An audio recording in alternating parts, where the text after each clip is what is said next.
Okay, so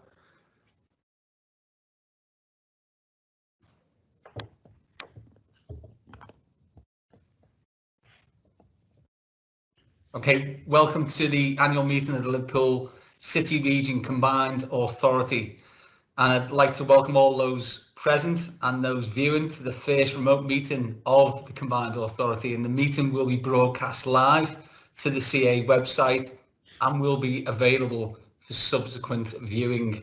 Can members and officers please ensure that when you wish to speak that you indicate so in the chat box, and that when you are invited to speak, please don't forget to unmute your microphone and turn it off afterwards. And finally, can everybody, as usual, please ensure that their phones are switched to silent, please.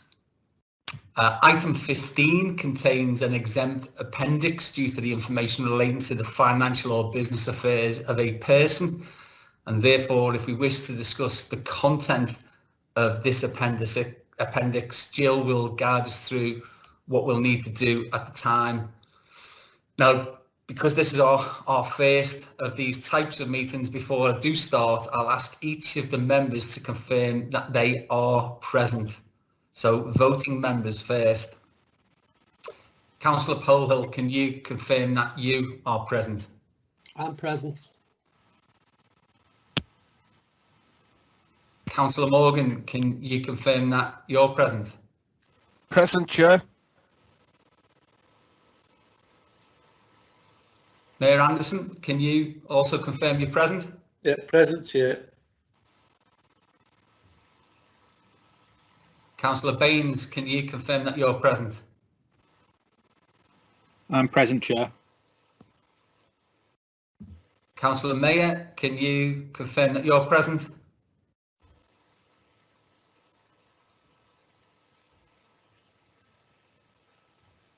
Present or on mute?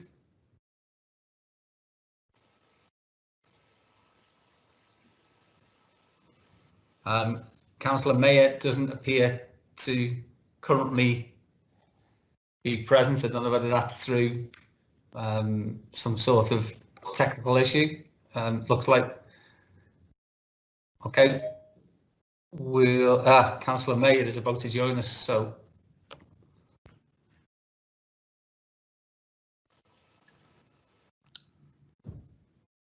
Councillor Mayor, are you now with us?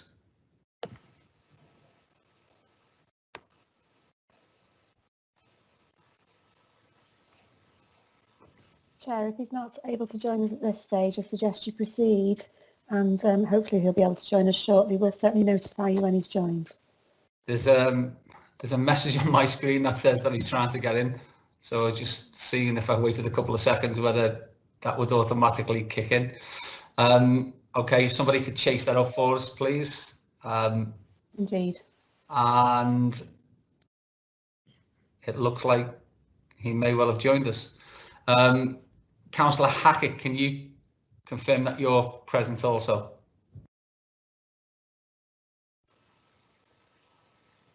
Pat? Chair, he's in the lobby. If somebody Okay. could admit him. Yeah, please, if somebody admits Councillor Hackett. Trudy, are you doing that as we speak?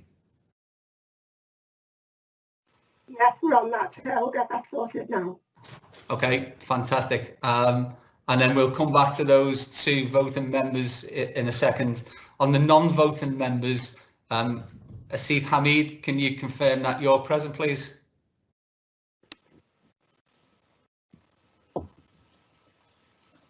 Present, Chair. And Councillor Robinson, can you also confirm that you're present? Good afternoon, all present.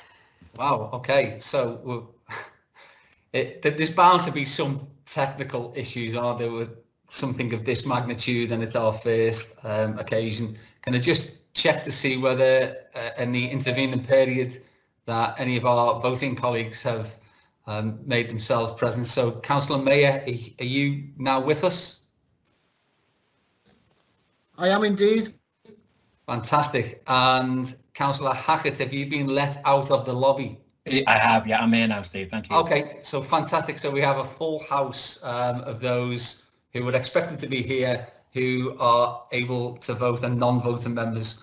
Now, as we discuss each item, I'm going to ask if there are any objections to the recommendations, and if there aren't, by exemption, then that item will be deemed to be accepted. So it's the opposite way that we'd normally do things. Before we do begin the formalities, I'd like to take a moment to remember George Floyd, who was killed last week. The death of Mr. Floyd has reverberated around the world, causing understandable shock and anger. To the black and minority ethnic community here in the Liverpool City region, I know that as a middle-aged white man that I can never begin to even understand the challenges that you face on a daily basis. But I want you to know that I stand by you. The mayor of the city and the leaders stand by you. And the whole of the city region stands by you. We want to listen and we want to make things better. We also, unfortunately, during this period have faced particularly difficult times over the last few months with coronavirus. So I think it's only right that we pause there to remember both George and the victims of coronavirus, both in our region and across the world, because there's been well over 1,000 deaths attributed to COVID across the city region alone. And, I know we can all get sort of lost in the figures and sometimes forget that there are people behind each of those statistics. And that means that there are well over 1,000 families just in our area alone who are grieving the loss of their loved ones. And we should keep them in our thoughts too. And so, as ever, I'd like to express the mayor and leaders, and I'm sure everybody else's gratitude to our incredible frontline workers who've worked tirelessly to keep our loved ones safe and the country moving through this pandemic. And so, with that said, can we observe 1 minute silence for George Floyd and unfortunately those people who have lost their lives during this COVID pandemic. And I'll ask Jill to conclude, to tell us when the minute silence has concluded.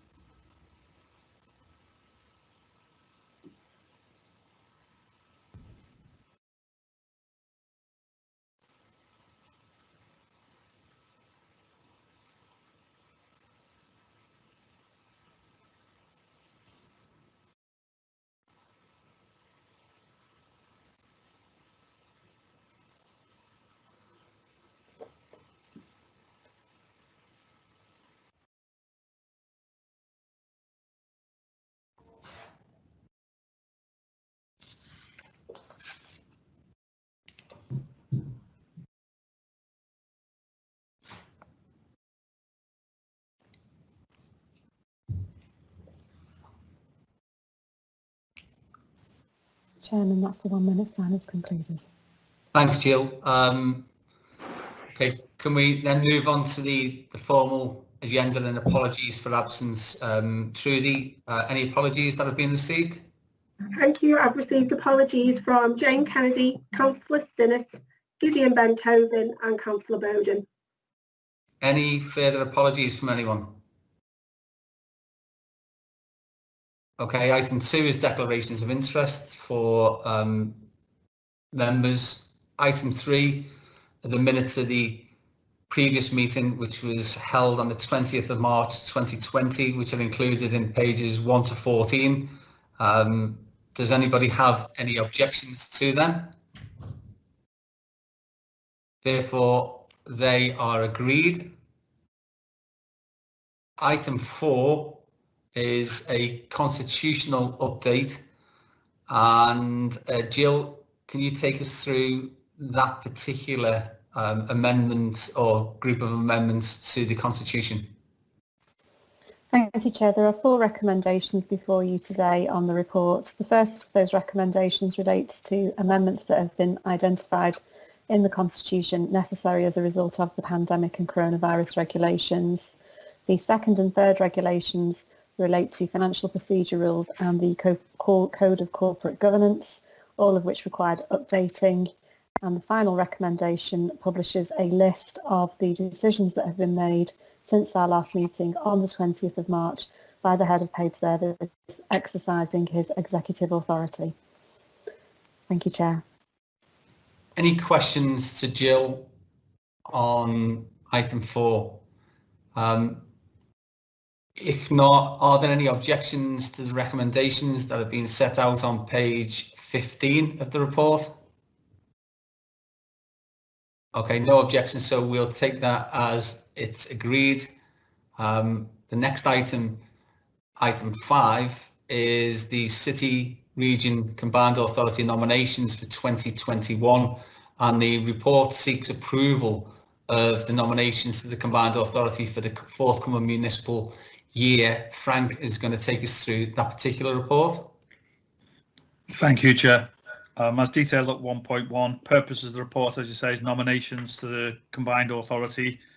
I'll go through the particular areas. So under item 3.1, statutory members of the Combined Authority, for Halton Council, it's Councillor Polehill with the substitute appointment of Councillor Wharton. For Knowsley Council, it's Councillor Morgan with the substitute of Councillor Donnelly. For Liverpool City Council, it's Mayor Joe Anderson OBE with the substitute of Wendy Simon as councillor. For Sefton, it's Councillor Ian Mayer with the substitute of Councillor Fairclough. For St Helens, it's Councillor Baines with the substitute of Councillor Murphy. And for Wirral, it's Councillor Hackett with the substitute of Councillor Leach.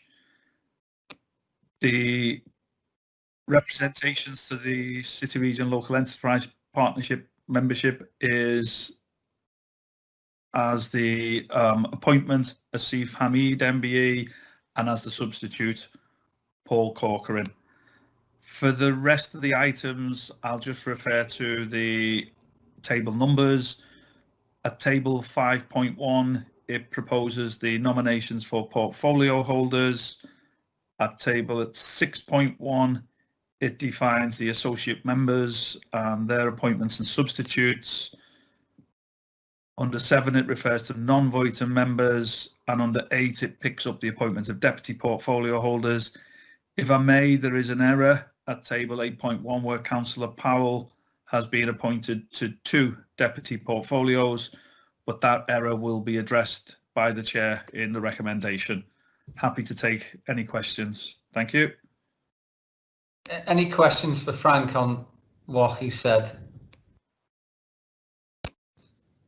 No, okay then. So in regard to the recommendations which are set out on page 63, which include the appointments of Mayor Anderson OBE as the Deputy Chair for 2020-21, and also noting that Councillor Hardy be appointed as the Deputy Portfolio Holder for Housing and Spatial Framework, are there any objections? Therefore, we can conclude that the recommendations as set out on page 63 have been agreed. Item 6 is the appointment to the Combined Authority committees for 2020-2021. And again, Frank, if you can take us through that report. Thank you, Chair. Appointments to the Combined Authority committees are as detailed within the report. At 3.1, section 1, the proposed appointments to Overview and Scrutiny Committee. In 2, proposed appointments to the Transport Committee. And in 3, proposed appointments to Audit and Governance. There is a requirement under 3 for 2 members of the Combined Authority and 2 members of the substitute members of the Combined Authority to be appointed to Audit and Governance. But again, those issues will be picked up by the Chair in the recommendation. And under item 4 or section 4, it's the appointments to the Appointments and Disciplinary Committee. Happy to take any questions. Thank you, Chair. Are there any questions for the Chief Executive on that one? No indications. So therefore, we need to confirm that Councillor Hackett and Councillor Baines are appointed to the Audit and Governance Committee, and that Councillor Morgan and Councillor Mayer are the substitutes. Are there any objections? Okay, therefore then we can conclude that we agree the recommendations are set out on page 69 of the report. Item 7 is the appointments to external organisations, and the report seeks the approval of the appointments to those external organisations, and where appropriate we'll be asking for those who are appointed to those external organisations to provide an update to a future meeting of the Combined Authority. If there are any questions on that, I'm looking at the screen. No. Therefore, are there any objections to the recommendation as set out on page 73? And with no objections, that means that item 7 has been agreed. Item 8 is, as a consequence of COVID, the previously agreed committee timetable has been revised, and there have been a number, there's been a reduction in the number of meetings. Are there any questions on that? Because it's just as per the report. Okay, are there any objections to the revised committee timetable for 2020-2021? Therefore, that item has been agreed. 9 is, well, ordinarily it'd be the opportunity to celebrate our achievements and the progress that we've made over the last year as part of our AGM. And whilst we, I think, still quite rightly should celebrate our achievements and the progress that we've made, we of course now do so in the light of this terrible pandemic that's engulfed us. So in presenting the paper, we'll now look at this differently. Last year, we committed £180 million of devolved strategic investment funds to projects like ultra-fast digital connectivity programme, investment in advanced manufacturing skills and culture. And we also look forward to bringing big projects to the Combined Authority, and £500 million, for instance, spent on new state-of-the-art trains for the Mersey rail network, some of them being tried and tested as we speak. And of course, our city region, with the potential for world-leading Mersey tidal power in the project that we have taken forward over incremental steps. So we're hoping to continue all of those and be able to access things like the government's recently announced Green Industrial Revolution Fund to support things like the tidal project. And I don't propose to go through the paper, certainly not by line, but I'll invite Mark Bousfield to take us through some of the CIF funding highlights. So I'll hand over to Mark. Thank you, Chair. So just on a quick whistle-top tour of our approvals last year, we approved £15 million for world-leading research and technology organisation, the Manufacturing Technology Centre, which is now well established in Liverpool Science Park and reaching out into SciTech Daresbury. And this is just another step in the hugely important plans around the Knowledge Quarter, which can drive our success in the 21st century. We approved up to £15 million for Knowsley Council's plan to take Kirby Town Centre back into public ownership alongside its own funding for an ambitious programme of renewal. And it's great to see that's underway despite the COVID pandemic. We approved £6.6 million to create another world-class attraction in the Eureka Mersey Museum, a children's science museum, a new children's science museum at the Seacombe Ferry Terminal on the Wirral. We approved £18.2 million for Runcorn Station Quarter, which is a really high-impact transport project that will lead directly towards the renewal of the whole area, which is another ambitious publicly led project. We approved more than 2 million in support for the development of former mining and industrial land at Moss Nook in St Helens, which can ultimately lead to the creation of about 900 much needed new homes. And we're really looking forward to working with the new St Helens team to progress their town centres plans. And 3.1 million to modernise and extend Crosby Lakeside Adventure Centre, so that this facility, which is in a great location, as we all know because we've all been there, can reach its full potential. And again, we're looking forward to working with the Sefton team to develop investments around Bootle and Southport in the coming year. And just to add finally that the timing of our 5.5 million for the formation of a civic data cooperative designed to bring together health and social care data across our patch is looking more and more important and timely in the context of the current pandemic. Thanks, Mark. I think Councillor Hackett wanted to come in. Thanks, Chair. Yeah, just in relation to the difference money can make to an area and the confidence it can bring to an area in terms of the SIF funding. Mark related to the Science Museum with the Eureka Science Museum, the only one of its kind now going to happen outside of Halifax, where the original one was, makes such a big difference and a fantastic project that will bring, as I say, huge benefits to the area. But it's one of many SIP projects and CA funded schemes, linking up, of course, as you know, Chair, with Wirral Waters and our bigger vision for the Birkenhead Regeneration Scheme, working with you, showing the benefits of us all working together, and MHCLG, Homes England, working in partnership. And it's a credit to all concerned as well. A lot of this work around Wirral Waters, this ribbon of development that's already started, as you know, has continued through these trying times and through COVID. And it will make a big difference and bring, as I say, a new confidence to the area. And the SIF funding has helped bring in other monies as well, as we know.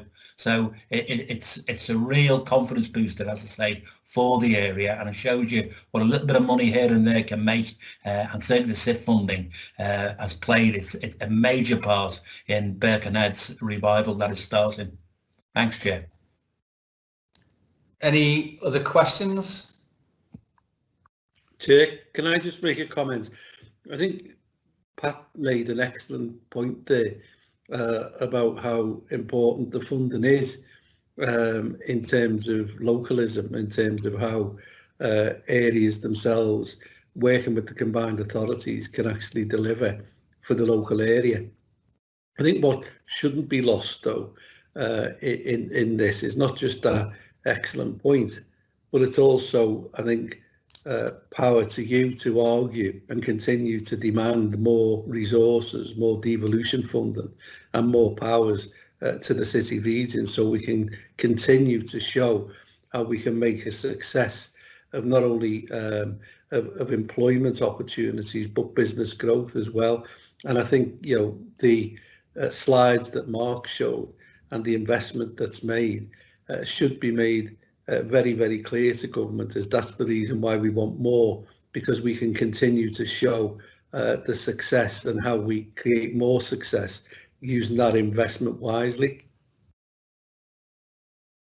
And I think Marian Anderson and Councillor Hackett really have hit the nail on the head. You know, we've long argued, haven't we, that we know better than central government. Yeah. And actually during this pandemic, that's only been reinforced tenfold by what local authorities and combined authorities have had to do, and the sometimes cack-handed way in which a big monolith like central government tries to do things. We are much more nimble, and I think we've proven that combined authorities and devolution is the way forward, and not centralisation within Westminster and Whitehall. Are there any other questions? If not, can we, if there are any objections rather, to the recommendations set out on page 81? If not, that item 9 has been agreed.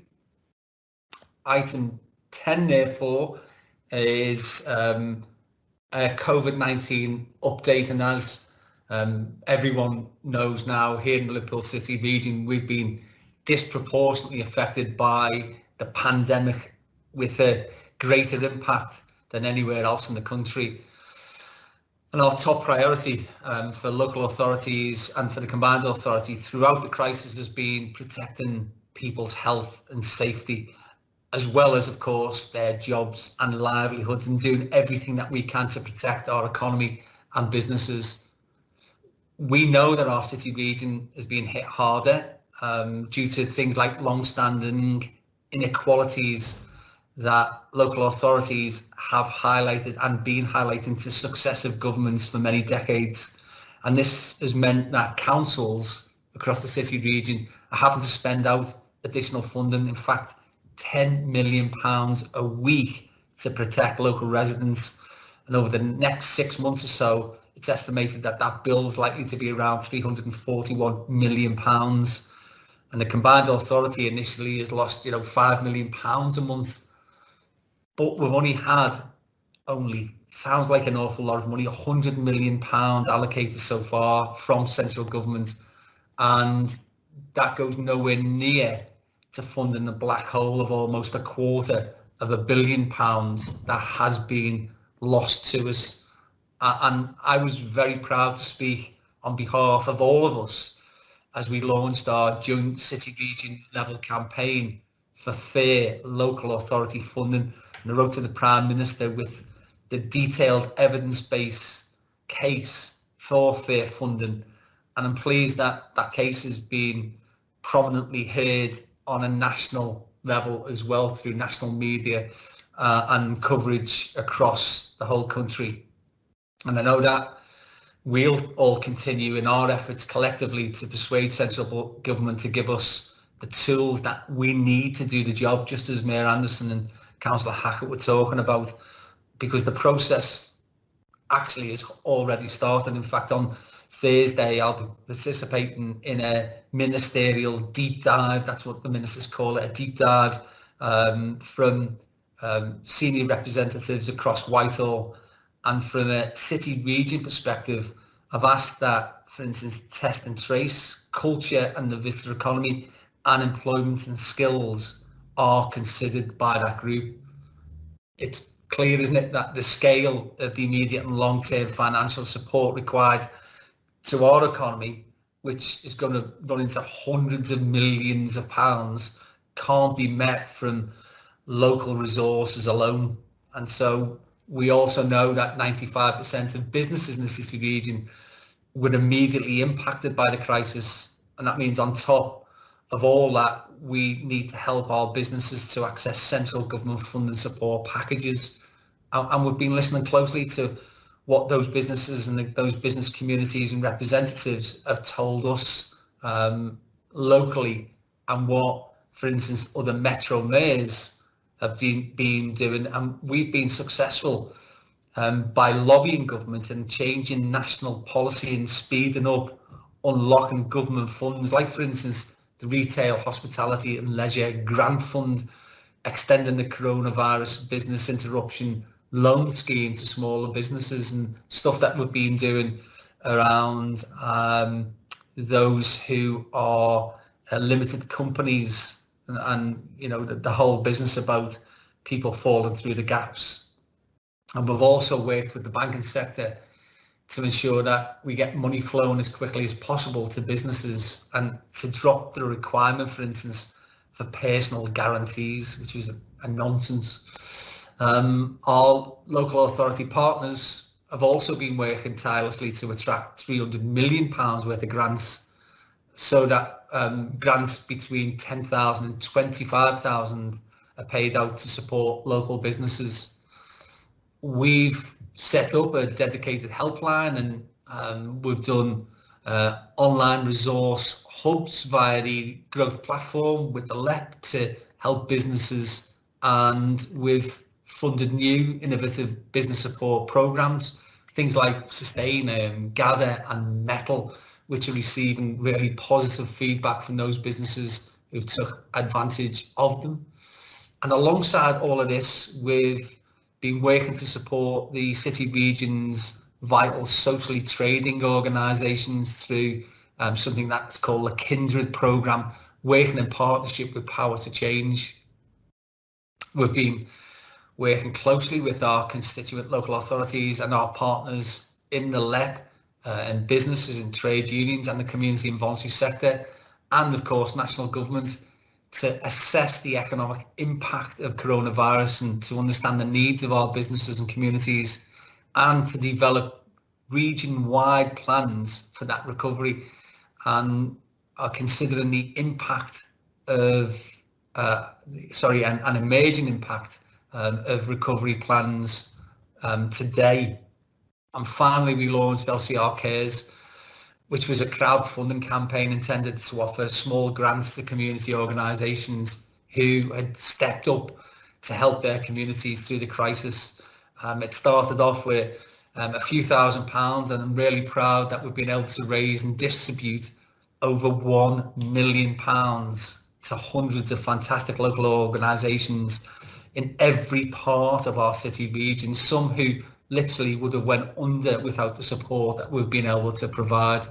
And we all know that we're famous around here, aren't we, for our kindness, and I think that with LCR Cares we've really proved that to be true. A lot of this is not down to myself and other politicians. A lot of this is hard work that's being carried out by other people who work for the Combined Authority and local authorities, and I'd like to thank my staff in the Combined Authority, but also I'd like to invite Mike Harden, who's the Chief Executive, Knowsley, to say a few words about the input from other people. Thanks, Chair. Follow that. As you've said, we the 6 local authorities, the Combined Authority, we collaborated really well together on the paper that went to the Prime Minister to show and demonstrate that we are all doing exactly sort of what they said, whatever it takes to support our communities in the light of COVID-19 and the crisis we face. We were told from the start, weren't we, that the government would stand shoulder to shoulder with us as we did, whatever it takes. And as you've mentioned, we think the cost to the 6 councils and to the Combined Authority, and it's a lot of this is guesswork, to be fair, because we don't know how long this is going to last. But the cost could be in the region of £340 million, as you've said, to public services. And so far, the government, who are standing shoulder to shoulder with us, have given us about 30% of the money that we need. We're doing whatever it takes. I'm not sure everybody else is, to be perfectly frank. One or two things before I do thank people, I suppose. I've heard it said that the important thing now in terms of our funding is for the city region to get a bigger slice of the cake. I don't think that's right. I just think we need a bigger cake. You know, that we hear repeatedly when we talk about local government funding, we hear the response from ministers and from government that they've put £3.2 billion into local government so far in this crisis.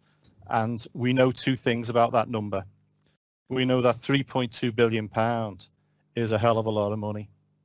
And we also know that it's not enough.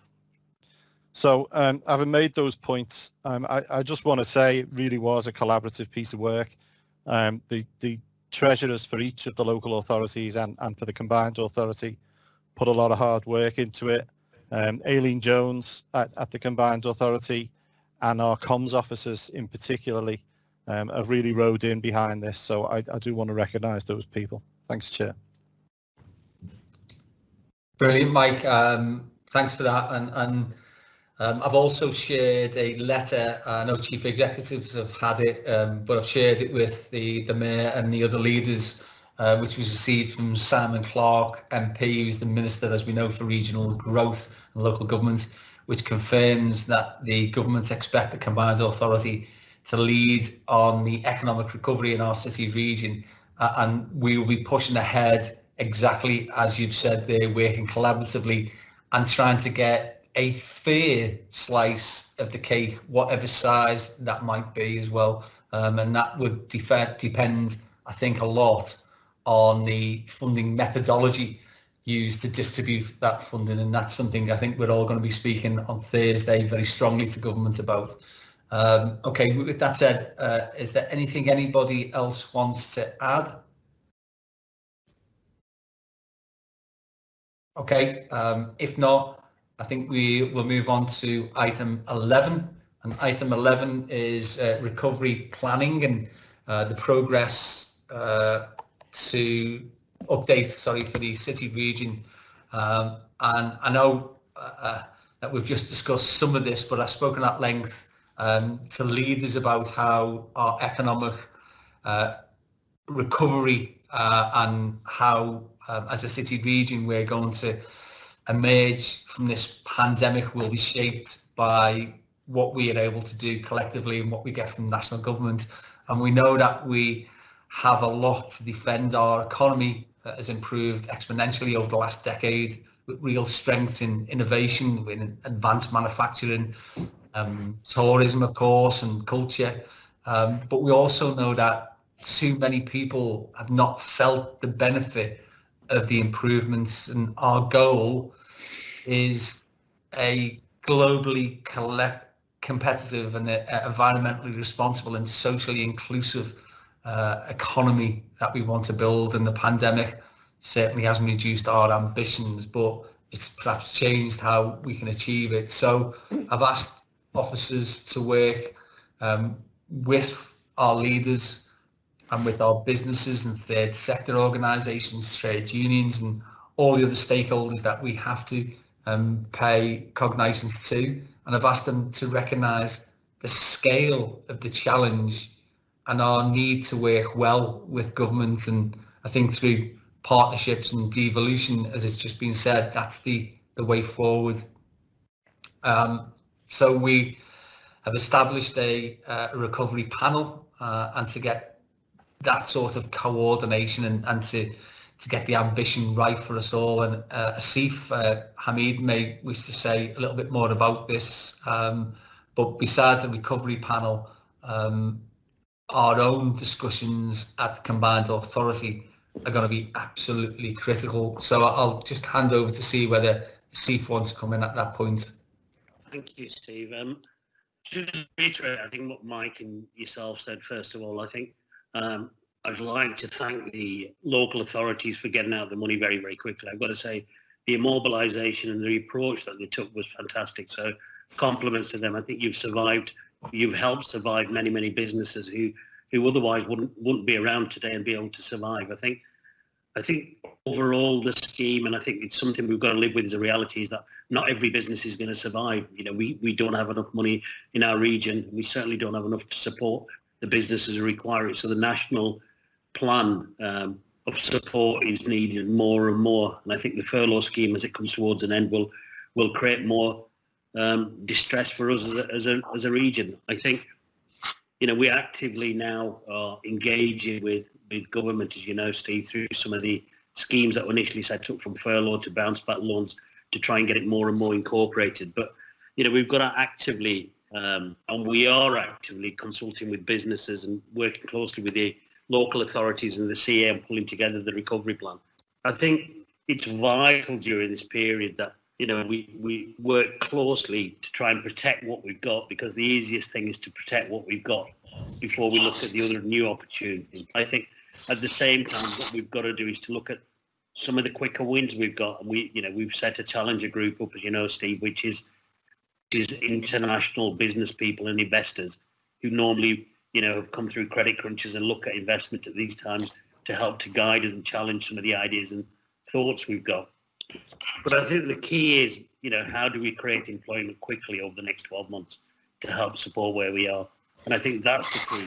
And the recovery plan itself, you know, has to work, as everybody in the city region is doing now, is to work collaboratively, jointly together and get something to government which is strong, has some quick wins in there, and is projects which are ready to go. I think that's the key in today's area. And what we've got to carry on doing is coming out of this with a positive attitude, even though a recession is there, and it's a downturn, is to look at what positivity we can create for businesses, because at the moment in time they need some positivity. Thank you. Thanks, Steve. And when I spoke to the Prime Minister, I made certain that I re-emphasised that the best way to secure the economic recovery is to support businesses now. If we can protect businesses from going bust or entering into financial difficulties, then when we do come out at the other end of this, we will have an economy that we can call an economy. If we just leave things to their own devices, then obviously we're going to struggle. And what the plan, I think, really tries to do is recognise the scale of the challenge, because we all know how massive that's going to be, but it's still ambitious for the future.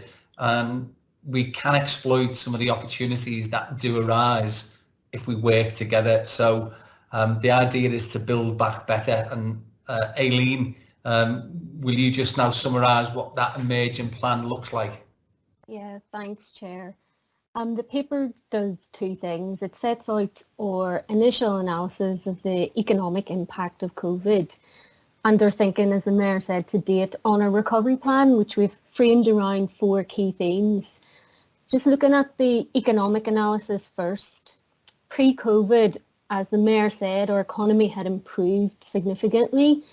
The city region had grown faster than national rates for 3 of the last 4 years. Our unemployment rate was also below the national average and continues to be below the national average. Our business base was growing and our skills profile was improving. And these are the kind of achievements that we must defend as we recover from COVID. But despite the significant economic progress made, the city region still has some considerable performance gaps with the rest of the country. We still don't have enough businesses. We need more local jobs. Our economic activity rates are still too low, and we have too many areas facing high levels of deprivation. In the absence of an ambitious recovery plan backed by funding, there is a risk that the inequalities and performance gaps in the city region may widen. We have been working with our local authorities and stakeholders, as the Mayor touched on what the recovery plan should look like. And our local authorities too are developing their own plans, and we want to reflect these. We recognise there must be a focus on business and people, increasing business survival and growth across the city region, and sustaining increase in labour market participation. In other words, the recovery plan needs to address all parts of the economy. This is about much more than just shovel-ready projects. Just to talk through the 4 themes of the recovery plan briefly. The first theme we have set out in the paper is the business ecosystem. We need to create a more dynamic and innovative business network, advice and financing for businesses that allows them to adapt and to thrive in the new economic landscape, and which builds back confidence to invest in long-term prosperity. Our second theme is people-based recovery. We need to defend the substantial gains that we've made over the last 10 years and avoid long-term market scarring and improve the health, wealth and well-being of the city region's residents. Our third theme is place and economic infrastructure.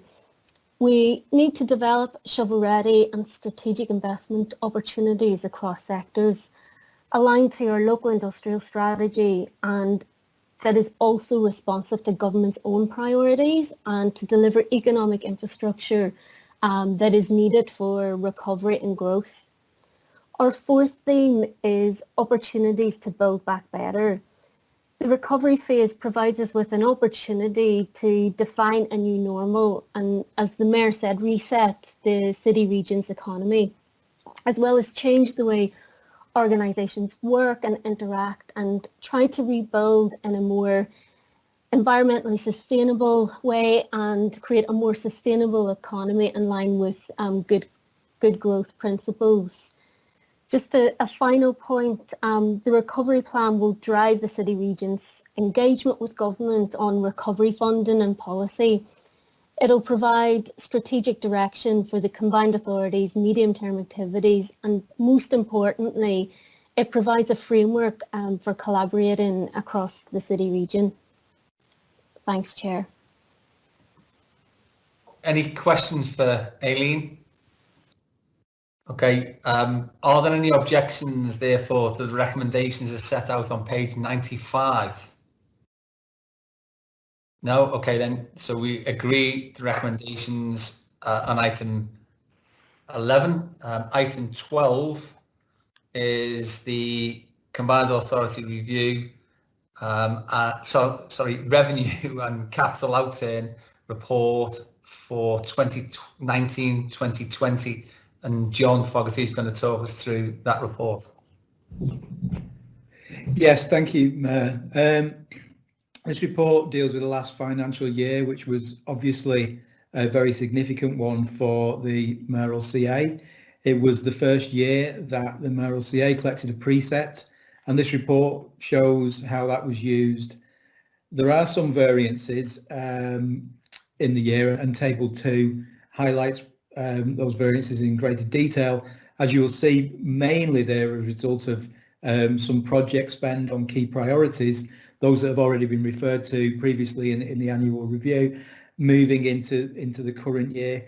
The main one and the most significant financially being the rolling stock project. Members will be aware that the rolling stock project, the rolling stock manufacturer based in Switzerland, was affected by COVID during the last financial year, earlier than we were in this country. That's worked through now, but or seems to have in terms of manufacture, but it has had an impact in spend last year. Table 6 also shows and reinforces your message, Mayor, around delivery, and delivery being a huge priority last year, and shows that we were successful in getting significantly more government and other grant funding out into projects last year than we originally anticipated, about 50% more overall. Obviously, the events of recent months means that the financial picture for the current year is far less positive, and that will be dealt with in due course at subsequent meetings. What members will see, hopefully, is that the CA went into this current financial crisis in good financial health, with some resilience, but also importantly with a significant number of projects in flow, and hopefully those projects in flow will help with post-COVID recovery. That's all I propose to say, but I'm happy to answer any questions. Are there any questions for John? Okay, are there any objections to the recommendations that are set out on page 125 then? Okay, we'll take that item 12 has been agreed. Item 13 is a request to changes to previously agreed SIF projects, and the report just seeks approval to agree those changes. And Mark, do you want to go through them, or do you want me to do that? I'll take you through very quickly with the headline that this is the first of what will be a huge number of changes as the portfolio seeks to adapt to the new circumstances, obviously. So the first two projects presented are both changes requested directly as a result of the COVID pandemic. The first to reflect a delay and a change in focus, and the second one to support the City Council in delivering what was already a complex project in terms of city centre connectivity 1. The third is around the Centre for Infectious Disease Research and reflects a non-COVID related really delay, but no reduction in the quality or output of the project. And it's on that basis that I recommend it. Okay, are there therefore any questions for Mark on that report?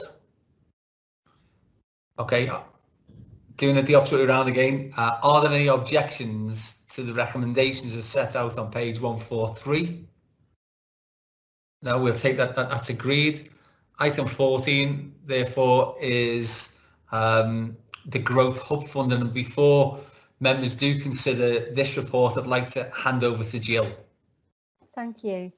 Chair, just to explain that the report was originally advertised as being exempt and that was incorrect. It is indeed a public report and that's been rectified on the Combined Authority's website. Thank you for that. Okay, and that report seeks approval for £451,000 from Bays towards the Growth Hub programme. Asif, is there anything you would like to add?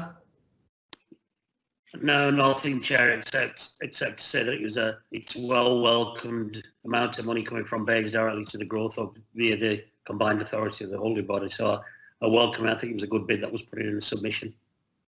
It was indeed. Some significant feedback there from someone who hasn't switched the mic off. Are there any objections, therefore, to the recommendations that are set out on page 149? Okay, that's agreed. Item 15, this report seeks approval of the indicative adult education budget funding allocations for contract services providers for 2020-2021, and Mayor Anderson and myself, I think, are going to go through this. Joe, is there anything that you want to kick off first about? No, not really, Chair. Just a couple of points here in terms of the report. Just explains the difficulty that some of our adult education providers are having because of COVID, delivering the courses and the things that they wanted or wished to do. So that's the first point. I think the report just sets out what our allocation was last year and looks at our allocation for this year. But I think we've had a discussion, both of us and others as well, about the problems that we're going to be facing moving forward in terms of the redundancy position of the city and this whole city region. I think there's probably somewhere in excess of 60,000 people furloughed at the minute, and whether they don't know it or not, but there's probably around about, I guess, at least a quarter of them that are going to be struggling, in terms of work, because I think a lot of them will be made redundant. And I think, from our perspective, from our point of view, with you touched on it before about the Chancellor's announcements about the Green Revolution on Tuesday, that we've got to work with our adult education providers to be ready to support the areas where we see the skills deficit will be, to enable us not just to deal with the green agenda, but actually to reskill people to actually deal with many other areas. So I think all I would urge people to do is, whilst the report is offering clarity around the funding arrangements that we're providing to the adult education services, is just to recognise that, any underspends or anything that we need to be, as a result of COVID, but anything that we need to be doing, will be very much watching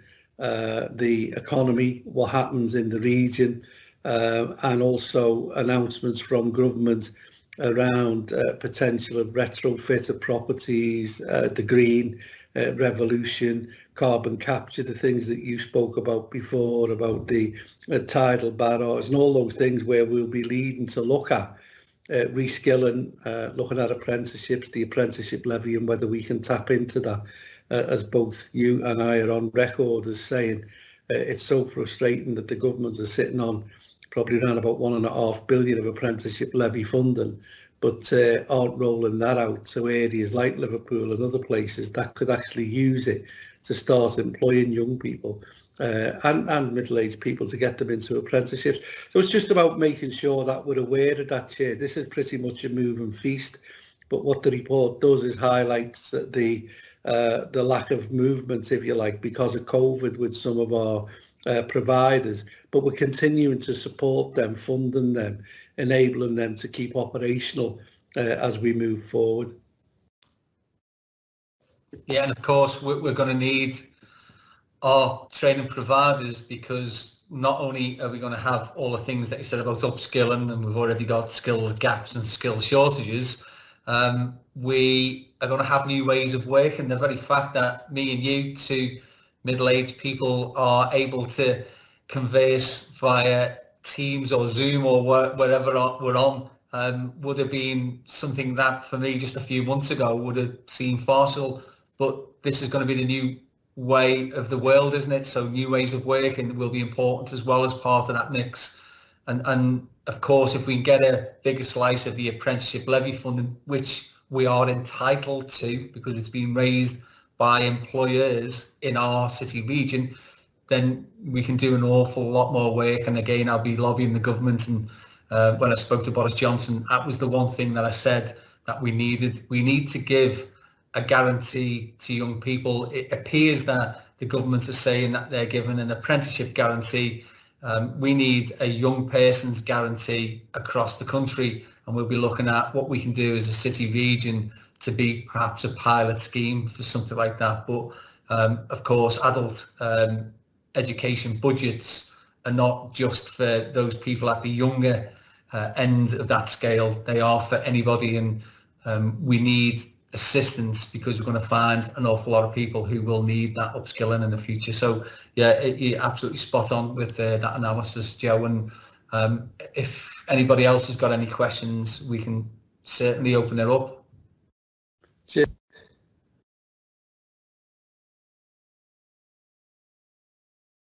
It stopped and started.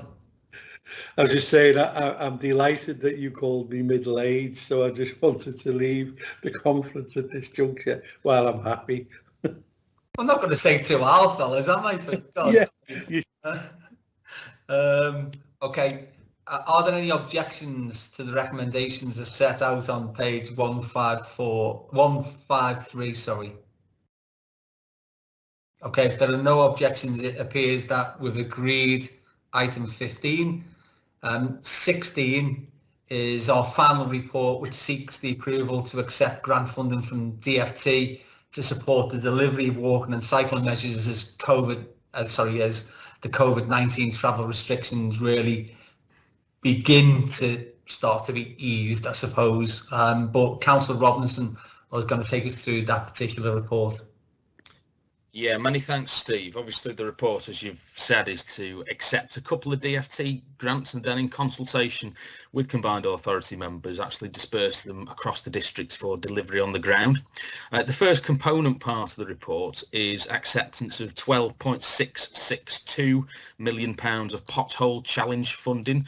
Now, I think we all fully appreciate that this goes nowhere near the amount the region needs to deal with potholes, but certainly we're not going to be sending this money back and putting it to use to kind of help improve our local road network. And very much we'll be dispersing that money in line with the previously agreed formulas across all of the leaderships and instructing officers accordingly. The second component is accepting some COVID cycling and walking grant that's come from the government. We've been given a first tranche of £1.974 million of funding to actually deliver cycling infrastructure and support and walking support literally in the next 4 to 8 months, and following successful delivery of that should be in line to get a much larger second tranche of funding to follow all of that on. I really just want to sort of follow that up by paying tribute to the real energy and zeal, actually, of kind of some of the efforts that are being made by all 6 district cabinet members for highways and transport in the local areas, all the officer teams that are working really, really hard on this agenda, and also pay tribute to Simon O'Brien as our cycling and walking champion. Simon's a real dynamo of energy behind all of this, and we're really lucky we got him in the sense that it's not just a passion for this agenda, it's actually a love of this region that he's really thrown himself into the role wholeheartedly. I think there's some very exciting things already starting to happen. I've been ridden the first pop-up lane on West Derby Road. It's a brilliant sort of start to the programme, and over the next few weeks and months there's some very visionary stuff that will start literally hitting the roads on this agenda. So more than happy to take any questions. Any questions for Liam? I don't think we want cyclists to hit the road, Liam, but I understand what you're saying. Quite the opposite. So if there aren't any questions, are there any objections to the recommendations as set out on page 161? No, okay, so that's agreed. Item 17 is public question time, of which we didn't receive any questions in the allotted timescale. 18 is petitions and statements again, which we haven't received any questions within the allotted timescales. Therefore, our next meeting of the Combined Authority will take place on the 31st of July 2020 at 1 o'clock. And if I could just remind people, just a bit of self-indulgence, if you can tune in at all to the Liverpool versus Manchester Metro Mayor's DJ battle, which is on Sunday. It's streamed on something called unitedwestream.co.uk, but it is to raise money for some great charities, again across the Liverpool City region and Greater Manchester's Mayor Fund. And of course, as the UNESCO World City of Music, an area that has more #1 hits than anywhere else in the whole country, I'm absolutely certain that the title should come here, along with one for Graham and Joe, the Premier League title as well, and we'll all be celebrating another double. With that said, thanks very much for your attendance, and I'll declare the meeting closed. Thanks, Chair.